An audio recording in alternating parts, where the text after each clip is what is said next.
Reporter big breaking. Sabarimala കൊടിമര കൊള്ളയിൽ നിർണായകമായ കണ്ടെത്തൽ. കൊടിമരത്തിൽ ഉപയോഗിച്ചതിന്റെ ബാക്കി സ്വർണത്തിന്റെ കണക്കില്ല. 30 പവൻ ബാക്കി വന്നു എന്നാണ് ദേവസ്വം വിജിലൻസിന്റെ അനുമാനം. താഴികക്കുടത്തിൽ പൂശിയോ സ്ട്രോങ് റൂമിലുണ്ടോ എന്നതിലും അവ്യക്തത. ദേവസ്വം വിജിലൻസിന്റെ കണ്ടെത്തൽ സംസ്ഥാന വിജിലൻസും ശരിവെച്ചു. ചില ഭക്തർ നൽകിയ സ്വർണത്തിനും കണക്കില്ല. 27 പേരിൽ 12 പേരിൽ നിന്ന് രസീത് പോലും നൽകാതെയാണ് സംഭാവന വാങ്ങിയത്. സംഭാവന നൽകിയ ബാക്കിയുള്ളവരുടെ മൊഴി ഈ ആഴ്ച തന്നെ രേഖപ്പെടുത്തും. ഹരിമോഹനുണ്ട് കൂടുതൽ വിവരങ്ങളുമായി. Harimohan, very good morning. Hari, ഞെട്ടിക്കുന്ന കണ്ടെത്തലുകളാണല്ലോ.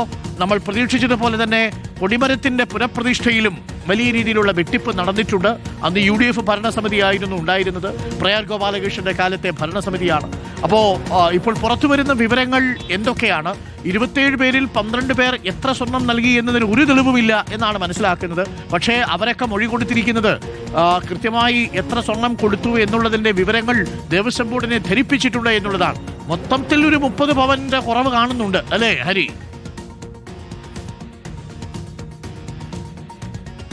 Arun, good morning. തീർച്ചയായിട്ടും ഒരു 30 പവന്റെ സ്വർണത്തിന്റെ കുറവ് കാണുന്നുണ്ട് എന്നുള്ള കാര്യത്തിൽ സംശയമില്ല. ദേവസ്വം വിജിലൻസ് നേരത്തെ ഇക്കാര്യത്തിൽ ഒരു സംശയം പ്രകടിപ്പിച്ചിരുന്നു. പക്ഷേ സംസ്ഥാന വിജിലൻസ് അക്കാര്യം ഉറപ്പിക്കുന്നു എന്നുള്ളതാണ് ഏറ്റവും പ്രധാനപ്പെട്ട കാര്യം. അതായത് 9 കിലോ 160 ഗ്രാം സ്വർണമാണ് കസ്റ്റംസിൽ നിന്ന് നേരിട്ട് ദേവസ്വം ബോർഡ് പണം നൽകിക്കൊണ്ട് വാങ്ങിയത് ഈ കൊടിമരത്തിൽ പൂശാനായിട്ട്. അത് ഔദ്യോഗികമായി വാങ്ങിയതിന്റെ രേഖകൾ അടക്കം ദേവസ്വം ബോർഡിന്റെ പക്കലുണ്ട്. അക്കാര്യം വിജിലൻസ് സ്ഥിരീകരിച്ചിട്ടുണ്ട്.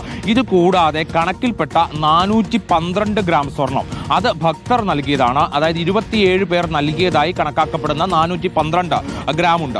അതിനകത്ത് നേരത്തെ നമ്മൾ സൂചിപ്പിച്ചതുപോലെ നടന്മാരായിട്ടുള്ള ആളുകൾ, നിർമ്മാതാക്കളായിട്ടുള്ള ആളുകൾ, സംവിധായകരായിട്ടുള്ള ആളുകൾ, ഇവരെല്ലാം നൽകിയ കണക്കുകളുണ്ട്. പക്ഷേ ഇങ്ങനെ 9 കിലോ 570 ഗ്രാം സ്വർണമാണ് ആകെ കൊടിമര പുനഃപ്രതിഷ്ഠയ്ക്കായി അല്ലെങ്കിൽ കൊടിമരത്തിൽ പൂശാനായി ദേവസ്വം ബോർഡിന്റെ പക്കലുണ്ടായിരുന്നത്. ഇതിൽ 9 കിലോ 340 ഗ്രാമാണ് ഉപയോഗിച്ചത് എന്നുള്ളത് കൂടി കണ്ടെത്തിയിട്ടുണ്ട്. പക്ഷേ ബാക്കി ഉള്ളത് 233 ഗ്രാം അഥവാ 30 പവൻ സ്വർണം അതെവിടെ പോയി എന്നുള്ളതിനെ കുറിച്ചുള്ള രേഖകളൊന്നും തന്നെ ഇല്ല എന്നുള്ളതാണ് ഏറ്റവും ഗുരുതരമായിട്ടുള്ള ഒരു പ്രശ്നം എന്ന് പറയുന്നത്. ആ 30 പവൻ സ്വർണം 2 സാധ്യതകളാണ് വിജിലൻസ് കാണുന്നത്.